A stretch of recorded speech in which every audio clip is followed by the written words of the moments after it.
in the form of artistic expression, but at its root, it really is a spiritual perspective of taking nothing and creating something. Hip hop culture is the epitome of synthesis. I say it simply, it's A plus B equals C, as opposed to A plus B equaling AB or BA. We went from, garbage to genius. That's what hip hop culture is. All right, true that. All right, Brother Rustin. Yeah, I co-sign both of y'all on that. And for me, hip hop culture, definitely a mindset, a way of being, a way of seeing that's truly rooted in pre-colonial African vibes. It's resistance to dominant narratives. It's resistance to social norms. It's rejection of hegemonic whiteness. It's a belief in the power of people, the power of Black and brown people globally. And it manifests through the arts largely, but it's so much more than just the music. True. Okay. Thank you. All right. So the next question, and I'm gonna throw this one at Brother Jones. So you talked about what hip hop culture is to you. What is hip hop pedagogy? So when you talk about bringing this into an educational system, what does that mean to you? To me, hip hop pedagogy really sets the stage for your ecosystem. It's not just in how you package your curriculum. So people miss the mark in full if they think, oh, hip hop pedagogy is I gotta rhyme my lessons or we gotta have beats going. That hip hop pedagogy is how do you incorporate cypher? And then when you think about cypher, it's really about all voices being heard, that energy being flowed. That's hip hop pedagogy. What I think about hip hop pedagogy in the classroom is, okay, if you was to break down why your favorite song resonates with you, what parts of those songs that as soon as you hear it, it comes back to you. Do your lessons have that same impact? When you study the way MCs would move the crowd and MCs will come, I love when KRS said how he wears multiple layers and so he takes the layers off to make them feel like he's becoming closer and closer with them. So as an educator and your classroom is a concert for that hour, how are you engaging? And I'm not saying concert to just entertain, but concert in the strategy of how do I bring them in? Where's my call and response? So even if you are not a hip hop fan or, listening to the music, the pedagogy touches on all of those points. So you can view it really as an exemplar for culturally responsive pedagogy and the like. I tell you what, Tim, as you're talking, and I hope I bring some of this in my classroom, I can see the other two panelists. There's a beat going through our head as you're talking, right? Because we can feel you. Just rhythm to your voice. Awesome. Rustin, talk to us, man. What is hip hop based pedagogy to you, man?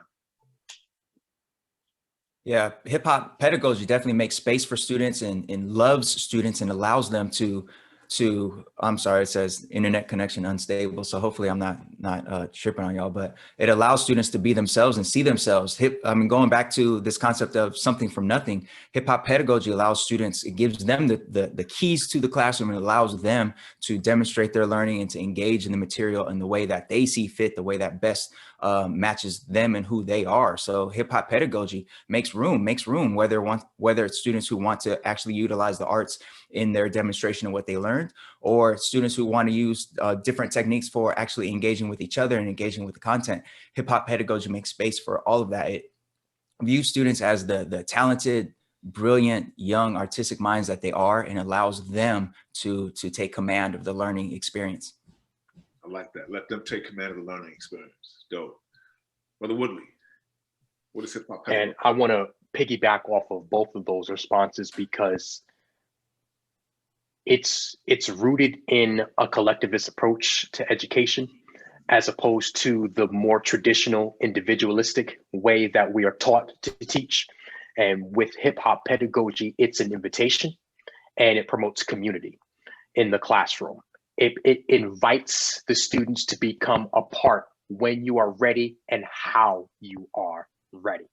Understanding that there are different ways and different examples of genius, because even if you think of within the realm of hip hop, hip hop is not, there's not one particular style within that exists within what we know as hip hop. There's not one particular way that students can demonstrate learning, and that embodies that with hip hop pedagogy. And you know what's something that's key that you said, you mentioned the word community, right? And Tim, you mentioned, cultural responsiveness, right? And there was an article you may have read about Tara Yoso. She wrote many years ago, and she talks about these 6 areas of cultural capital, right? And one of those is community. And part of what I do in this class, we talk about the communal nature of hip hop.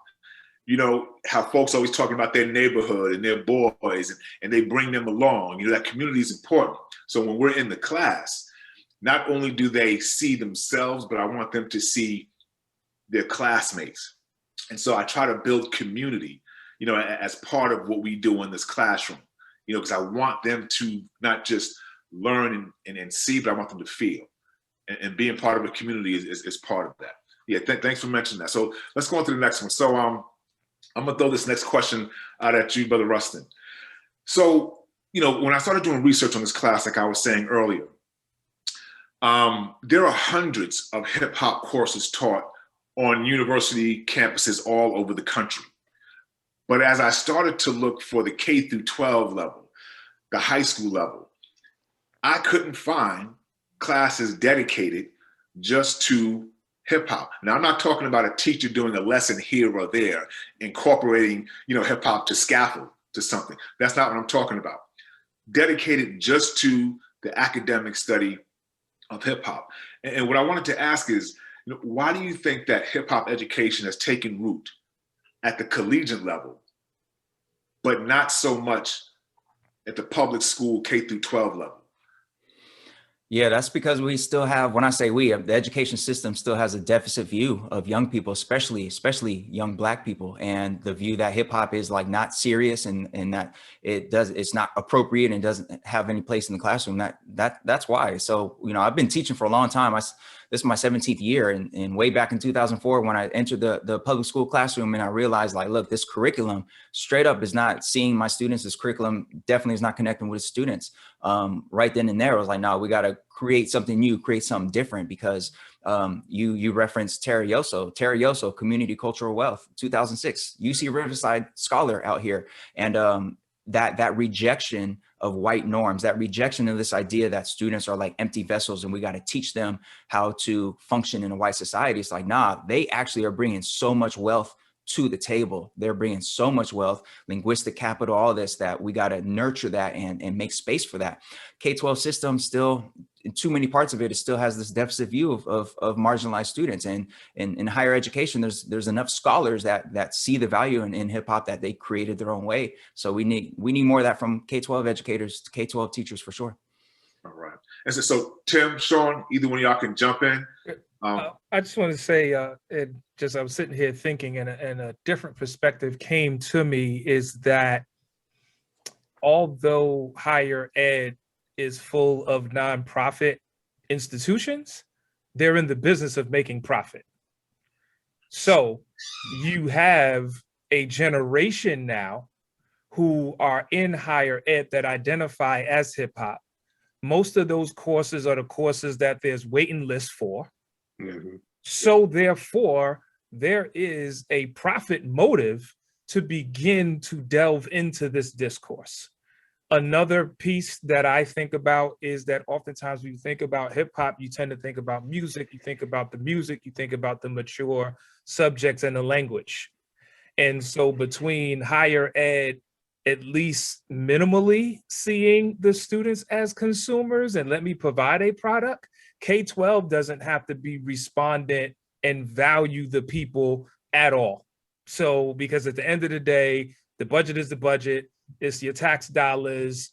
Then picking up on what Manuel said, in addition to, I don't see hip hop as scholarship. So, but there's really no demand being made for it or a consequence that could come if I don't address that demand in the K-12 space. Whereas in higher ed, you see certain universities that tend to, I think about Chris Emden at Teachers College. That's like, okay, you don't think that they are not making a profit being able to plaster him on the front of their website at times, and it's like New York Times bestseller. That's hip hop. So I think that there is an economic component of education that I think is playing a role here, as well as just the devaluing of the culture as scholarship. Even on top of that, go ahead. I'm sorry. Go. I was going to mention the autonomy factor of it, because when you start to get into higher ed as a professor, especially someone that may reach tenure, I have a little more control over what I can do as opposed to someone that is a part of the K-12 system. And so it takes far, far less for me to be able to come up with this curriculum, syllabus, and to get this course added to the course catalog, as opposed to the hoops I know you had to jump through to get that added to teach at the high school level. Yeah. So with that said, and I thought either one of you can step in to address this. How do you sell it to a public school system? How do you sell hip hop to a public school system? Now, I know what I had to do, and I will say this, Sean, that it wasn't as difficult as I thought, because I had allies in place. I had allies in place in the right places to get it approved, and then to advocate for this in front of the school board.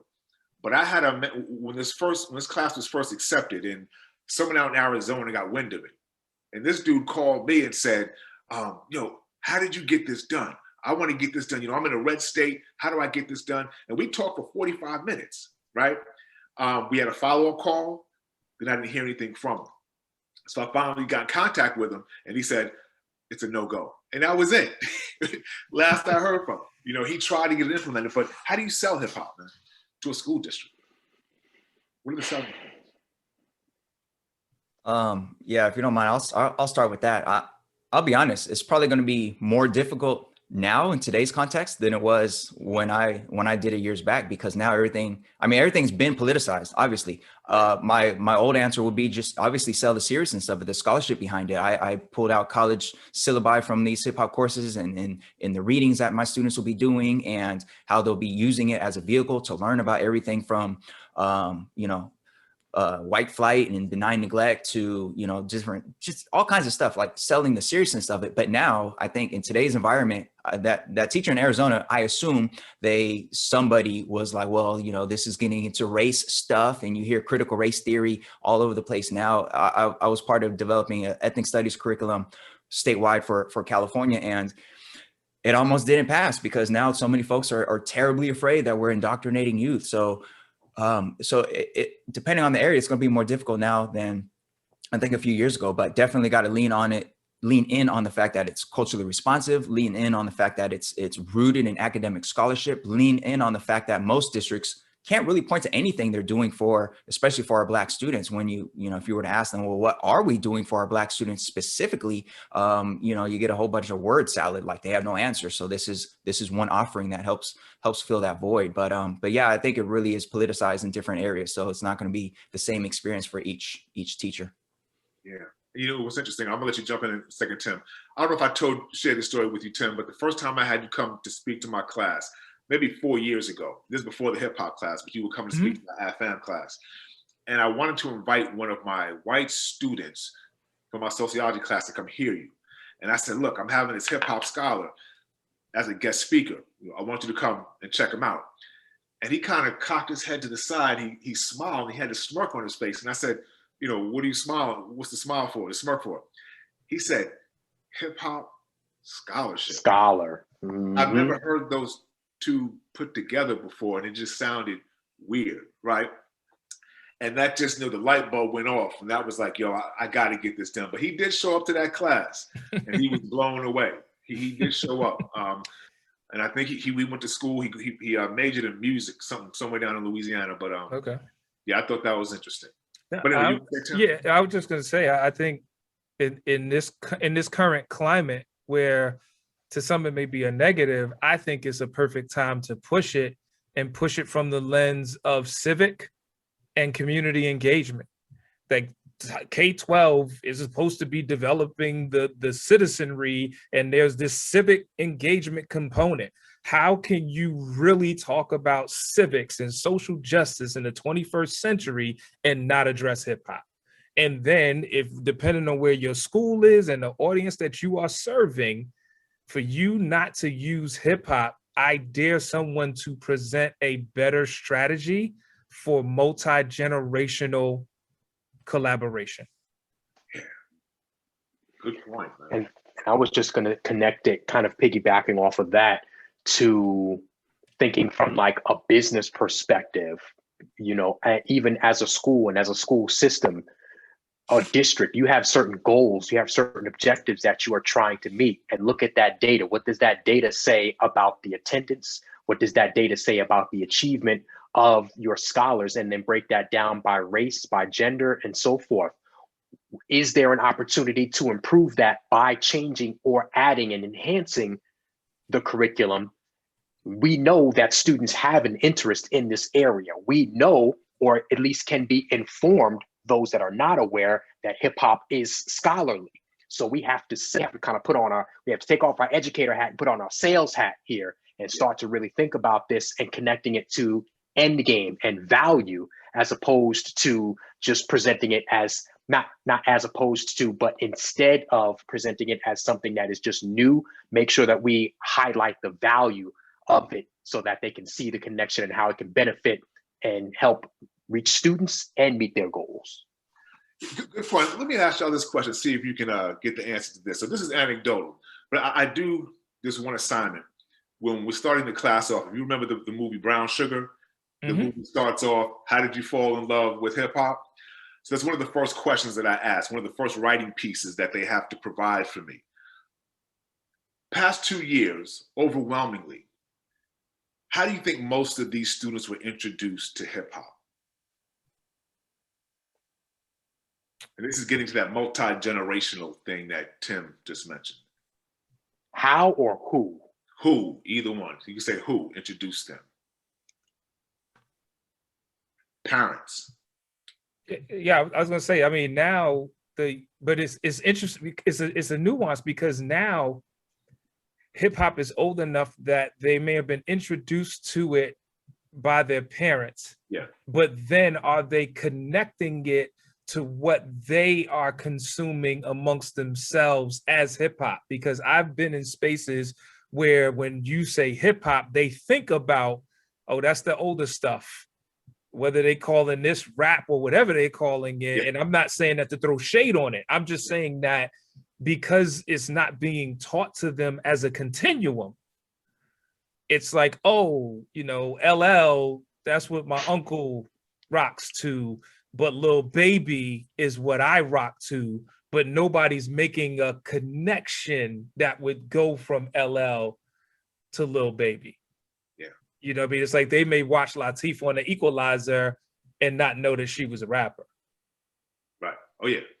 Yeah. Good point. Good point. But most of them do say their parents. They'll talk about what we call old school, like an L, Rakim, or Latifah. But part of the class is connecting the dots so that they can see that there is a connection here.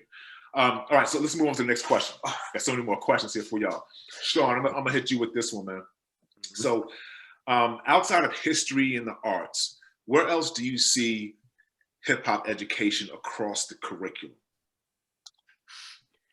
Outside of you said outside of what in the arts? Outside of history and the arts, Oh, where else okay. do you see hip hop education across the curriculum? Oh yeah, well let's bring that back to the words that the English, even though it is an art, the English language as an art. Let's start right there and kind of piggybacking off of what I mentioned earlier. You know, we're taught to place so much value on Shakespeare and different artists of that time and of that era with, you know, different pentameters, iambic pentameter, this and that of how they style and how they, what's that 14 sonnets, things of that nature, that structure.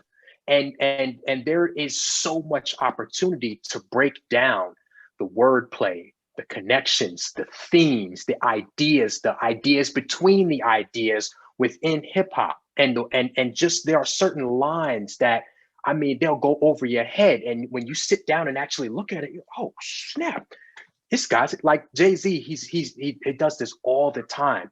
He has these lines where it's at one level, it's one thing to on the surface, but then when you kind of take back and you really peel back the layers, you can't do it a lot. I can't when I'm listening to the song. It's when I think about it afterwards. You realize he snuck 2 or 3 things in that one line of thought, and there's so much depth to that, and that's in one line of a 3.5 minute song, of one song on a 15 song album out of 10. So, you know, there's so much opportunity with that just one person to break down and to kind of really dissect and then build back up for the English language. That's one opportunity right there. All right. Tim? Science, business, math. It honestly can go anywhere. I mean, it's to Brother Sean's point when he was talking about Jay, it was just like, you know, I'm not your token, I turn style. We could have a whole panel on what's said just in that one line, the different context and content. But if you think about math, you think about graffiti, you think about breakdancing, you're thinking about angles and art, you're thinking about production, you got to know your 4 count and your fractions. And really quickly, and because I'm gonna pass it to Manuel, I think, Kate, what we do a mistake of having the discourse sectionalized, because in real life, that's not how you function. So if we're prepared, so if we're educating for the 21st century and for real life, I understand your question. You asked the question because that's the reality of the system. We have to be bold enough to say that the question in and of itself is problematic, because that's the antithesis of the problem of education. All of us in our own professional lives, we do not say, oh, for the next 15 minutes, I'm going to focus on what I learned in science. Like, okay, then now I'm going to bring in all of your knowledge to solve and address and create. So hip hop really is that. Right. That's what's up. Brother Rustin? Yeah, I agree with all that. And I think a lot of times it helps to think of hip hop not just as the rhymes, which, you know, to the average person, they probably is just associated with rhymes, but really it's technique, and it's the root of it. So we're deconstructing, we're making something from nothing, as Tim said earlier. And that really belongs in every classroom, regardless of the subject matter. Like, we have this outdated traditional notion of teaching being like the teacher is the expert, and I'm spitting the information to you, and your job is to show me that you've memorized it all, basically. And that frame does not work for people. It just don't work for students. And they really need to be the ones who are given the opportunity to engage with something in their own way, deconstruct it, play around with ideas, debate ideas, toss them back and forth, and show me, the teacher, what they got and what they came up with. And that should really be happening everywhere. And whenever possible, tie it directly to hip hop as an art form. So like, engineering classes, we have an engineering academy at my school, and it's like, yo, that when y'all talk about engineering and reverse engineering, that should all be like through a lens of hip hop. You know, we talk about Rakim and how he'll, you know, he talks about how he puts like 16 dots and he knows, okay, that's his verse, and then from those dots he breaks them down in 4s and deconstructs and builds from there. Like that's engineering, like straight up it's engineering, and that belongs in every single classroom in terms of the actual techniques of how students are guided through the ideas and the concepts and discussing them, exploring them, creating something new, showing us what they've learned. Like, we got to trust in the students to be able to do that. And they can do that. But too many educators think the students don't know nothing. I'm here to like preach to them and they show me on a test what they know. And hip hop is not that. Yeah, true indeed. All right. So this next question, I'm gonna throw it at you first, Tim. Let me set the stage for this. So I've done a few presentations on this class, right? To PTSA, to parents, to other educators. And I can remember doing a presentation to some other high school teachers. And they were like, oh, wow, this is something, you know, this is needed, it's necessary, this is great, blah, blah, blah. One teacher stood up and said, I like what you're presenting here, but I couldn't teach this course. I'd be afraid to teach this. You know, and I appreciated her comment. It was a white woman, but there was a brother in there as well who was a music teacher, but he was trained in classical music. And he said, I wouldn't teach this either. I don't feel comfortable teaching this. moving forward, we are going to start doing professional development for teachers to teach this course. What does professional development look like when training teachers how to properly teach hip hop without it being condescending or caricaturizing the culture? I'll just quickly say it's important that it gets connected to other movements within history. To that white educator, I would have asked them how they felt about punk rock, because the fundamental principles of hip hop being peace, unity, love, and having fun really was an overlap of punk rock. Yeah. Right now, this year is the 50th anniversary of Gil Scott-Heron's Pieces of a Man. He's going into the Rock and Roll Hall of Fame. Also 50th anniversary, Marvin Gaye, What's Going On? How do you feel about soul? How do you feel about the Black arts movement? So all of these things that are precursors to hip hop. So I think sometimes people are fearful because they are defining the culture through the lens of the industry. So the PD has to root it in the culture, not just what Billboard says. All right. Sean? My response to that would be, none of us know anything until we take the time to learn it. You know, if that particular person was a math teacher, that there were certain sectors of math, trigonometry, geometry, that had to be learned, and the breadth of those particular subjects of math had to be learned. So you have to take the time to invest the capital, the brain power to understand it, to understand the influence, to understand, as Tim mentioned, the culture about it and the importance of it, and take the time to be selfless enough to understand that it is important to people who may be important to you, i.e., or who should be important to you, your students. All right, good point. Brother Manuel? Yeah, I like what the panelist said in there. Are the objections rooted in a lack of confidence or a lack of respect for the culture? It really comes down to, I think, a mindset thing. So for that educator who said, you know, I love what this is all saying, but I'm not qualified to teach this, or I won't be able to teach this. It's really about valuing the culture, valuing the students, and believing that what they're bringing to the table is of value and has place. If you have that mindset where you realize the value of it, everything else could be picked up. The mechanics of it, in terms of the actual content, the history, all that, you could do your reading. There's every time I look at any TV, there's a new, documentary or new series or something about the history of hip hop or some hip hop aspect.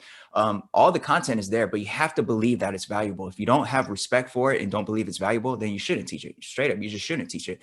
We see the same thing in California with ethnic studies showing up in different high schools. We have white educators who say, well, I'm not, I can't teach that. I can't teach that. Is it a lack of knowledge because you can read and you can learn this stuff? Or is it you don't think these stories and these histories are important? If that's the case, I would argue that you shouldn't be in front of our kids in the first place. But yeah, seeing the value of the culture, and then from there, learning some of the content and learning some of the tools and techniques. That's all. That's hopefully what the PD would be offering them. All right, good point. And Tim, you raised a good point about teachers being afraid of entering a space where they think students may know more than them about something. It could be intimidating. I know we always talk about student voice. Easy to talk about student voice, but to see it in practice can be intimidating to adults because, we're trained as educators, adults, to be the all-knowing.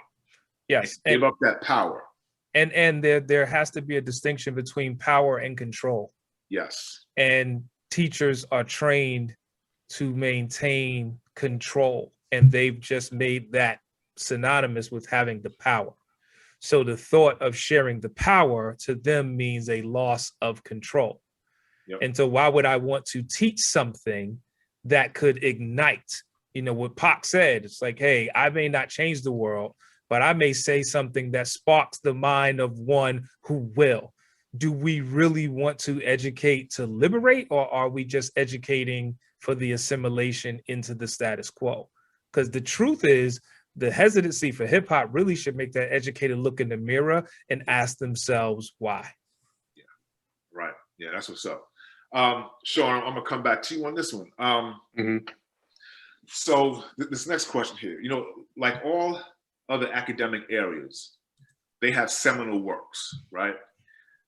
In a class focused on hip hop, do you think that there are any particular works, people, events that should be staples in a hip hop course, a history of hip hop course? Any staples? I can name a lot of them. If I had to narrow it down, I mean, you got to take it back to the Bronx in the 70s, you know, at the evolution of just being at the basketball court where the DJ and the MC stepped out there to kind of just create that environment with the people that were around, and it began to grow. I would say to me, there are a couple of different things, and I kind of touched on this in my book a little bit. One of the key things that I would highlight is the start and evolution of the DJ and the MC. Those are one of the key elements, something that I can personally relate to, because while I was teaching, I also DJ'd. And so with that, like the role of the MC and the role of the DJ, like especially like I think of like Eric B. and Rakim in the 80s with Eric B. as president, where he talked about Eric in the cut, no mistakes allowed, because to me, MC means move the crowd. And so with that particular line, like to me, that his role as an MC wasn't just like a title, it was a responsibility. And that to me, with the synergy that was created between that DJ, between that MC to try and move a crowd, like us as educators, we understand the difficulty that it can be to get a classroom full of people to do one thing, but multiply that times 50 or 100 and trying to get a stadium full of people to do that. So to highlight the genesis of the hip hop duo, the DJ and the MC, I think needs to be a part of that. The DJ and the MC. Got you. That's what's up. Brother Rustin?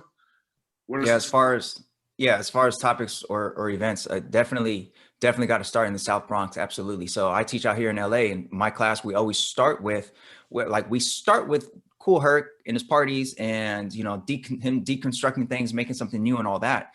But then we wind it back, and I ask students, so why were these parties?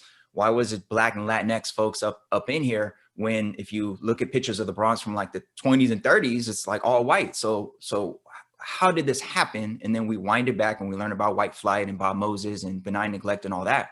And then we're able to apply it to LA, because it's like, okay, so this is South Bronx and how this culture was created here. And no matter what city you teach in, no matter what state you teach in, that story of like white flight and segregated housing and all that like applies to your context. And then my students learn about their own community from there. And then from there, it's forward motion and learning about, you know, obviously content wise, learning about the evolution of the music and the culture itself, but then also coming back home to where I teach and looking at the impact there. And as far as like resources or books, like we root everything in Jeff Chang's Can't Stop, Won't Stop. Like this is, you know, they just released the young adult or young readers edition. So like if anybody's watching who's looking to start up a class, I would highly recommend that as a classroom text, because I think he does a really good job of looking at there we go, right there, exactly. Because that has it all right there. And from there, you can do all the supplemental stuff, all the supplemental resources. But that I think is a great place for high schoolers, especially to be at.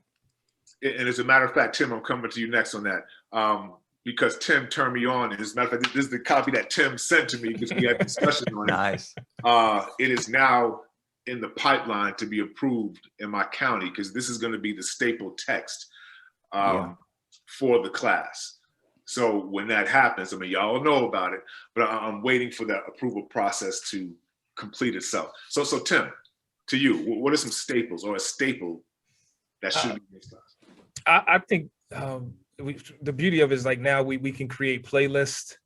So in addition to everything that my colleagues said, you can take certain songs like The Message is a pivotal, is seminal, because that is one of the first times where it's like, wow, you really can rhyme as critical social commentary.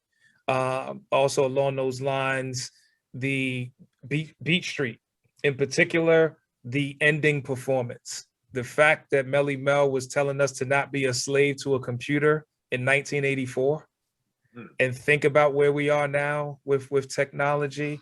Yeah. Huh? I have to revisit that. Yes, like definitely, like it's the whole end performance of Beat Street, and Melly Mel's verse is, is something that is there.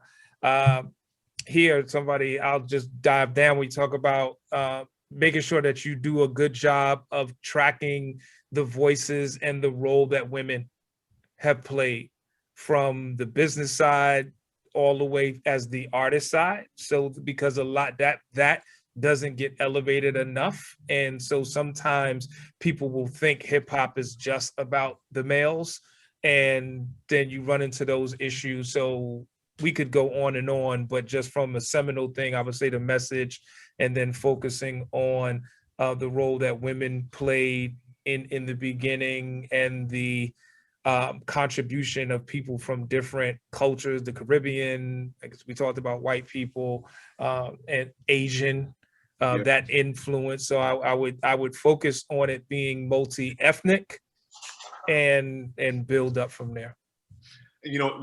We're running out of time. I got to get to two more questions, but I want to share this story. So we do deconstruct and we study the message, right? Mm-hmm. And when I first started the class as a lesson, we read it as text. Yeah. And I had never read the text. I just heard the song. So as I'm reading the text, anticipating and doing the lesson, I couldn't get the song out of my head, right? But as we're going around the class and we're reading it aloud, it took on a whole new meaning for me. Mm-hmm. And one of my students said, wait, there are no curses in here. Yo, this is crazy. And they were blown away. I was blown away. So we had a moment together, because I had never read it. It was always the song in my head, but it was powerful. That's definitely a staple of my class. Yeah. All right. So look, I got to get to this. Brother Russell, I'm going to throw this one to you. Sure. Is there any particular areas when we talk about hip hop that are off the table that we should just not do in this class? Not do or not learn about? Not learn about. Is there anything that's off limits? For me, teaching high schoolers, the answer is no. I do have my students' families sign a waiver. So, we're not editing and censoring the music or anything like that, because we just got to be honest, we got to be real. So we've covered everything from drug abuse to sexual violence to mental illness, all of that, because hip hop covers all that, and the students are hearing it. They're exploring it, and the classroom is a nice, safe space to be led through exploration of these things. So for me, I would say nothing really off limits, as long as the families of the students know that these are some things we're going to be exploring. And I for my own sake, I have them sign basically a permission slip for those sorts of things. So that's what I got. All right, that's what's up, Sean. I would have to agree with that. And with a lot of, if you think of some of the other subject matters and the subject areas that we learn about, they have a lot of those same elements, just presented in a different way. And often they are very whitewashed. And so this is a chance for us, number one, to tell the truth. And this is also another chance for us to make connections to other areas, like Brother Rustin mentioned, so that we can kind of just call everything out for what it is and peel back the layers to understand not just the what, but the why behind it. Okay, thank you. Tim, real quick. I'm going to pivot because someone had left the comment about the K-5. Good, I was hoping you would address that. And I believe that it's a teacher, brother name, I want to say it's Terrence Sims, but I'll get you the link, because with K-5, I think it's more about engaging the students in the practicing of the arts than necessarily the critique of the music, even though we know they're listening to songs that go above where they should be from a developmental standpoint. But there are some elementary school teachers who are working with their students, and the students are engaged in hip hop as a way to teach back, and the pedagogy along those lines, and instrumentals work as well. So Ken, if I could put together something that you could forward, I just wanted to address that K-5 question. I'm glad you addressed it. I saw it as well. There's another good question about verses. what can we learn from the Versus series? But we're not going to get to that right now. We're almost out of time. My students have a question for y'all. I have to ask this or else they are going to get on me. Fun question here. This is where we're going to end. You're stranded on an island with an old-fashioned iPod, and you only have the body of work of 2 artists. I thought it was No, 3. the question I thought was it was 3. three. The Come on question now. was 3. I'm sorry. I'm looking at Come the on top. now. Yeah, how you not gonna call me on that, man? I'm trying. Okay, I got get 3. Who are your 3 artists? Who are the body of work stuck on your iPod? Sean, go. All right, I need Jay for obvious reasons. I need from Big Brother and Little Brother and Foreign Exchange. I need Fonte, and I also need Ludacris for some fun. Okay. All right, Tim, go. Jay, Pac, and Rhapsody. All right. Go ahead, Brother Rustin. Man, he damn near took my answer because so Jay and Pac, no doubt. I was gonna have Rhapsody, but I was like, no, I gotta have Tribe Called Quest there if this is like stranded on the island for a long time. But other than that, I go with Tim, man. I gotta have a sister in my ear. Man, she's so great. So phenomenal. No doubt. Okay, so check it out. We're almost out of time, but we do have another minute or so. So there was a question asked in the Q&A. What can we learn from the Versus series? Anyone can jump in here. Did y'all see the energy? Y'all felt the energy? It's with each of those. It's especially, or a couple of key ones, depending on your flavor and your taste. But the energy, that speaks to everything that we talked about as far as the pedagogy, the community. We were all in different places. I shout out to my frat brother, Gamma I in the house, Brother Frank. So the energy that we all felt being in different parts of the world at the same time, that's hip hop right there. It was communicated via Apple TV, via Instagram, and it was felt. That's hip hop right there. That's what we can learn from it. It probably is going to scare most of the educators in the sound of my voice. But the most monumental moment was Jeezy and Gucci. You want to deal with conflict resolution, how we moves past beef. Yeah. That moment was 20 years in the making, and that moment was around murder. Like, so this wasn't no playtime beef. That moment. All right. Brother Rustin? Yeah, the community, the celebration, it doesn't matter the tool, technology changes over time, but that community, that connection, it's going to be there no matter what. All right. All right. Yo, brothers. Who's your 3? My 3, Rhapsody was definitely on mine, Tribe, and Public Enemy. And I thought twice about Public Enemy because I'd be angry on the island by myself. But those would be my 3. Okay. Those would be my 3. All Yeah, right. no doubt. Cool. Yo, my brothers, much love. I appreciate y'all coming out on a Saturday afternoon and spending your time, dropping knowledge with us. Peace. This is a dream. Salute to you. Y'all. Salute And to the you, squad. fam. Yes. Yeah. All love of it. y'all for putting this together. Seriously. And So- you brought the county a long way, man. I told you my children got robbed, but my kids went K through 12 in Montgomery County. There was nothing like this for them. My son graduated from Springbrook in 2017. Like, he would have loved. This could have been life-changing for his view of education. So I'll end there. All right, that's what's up.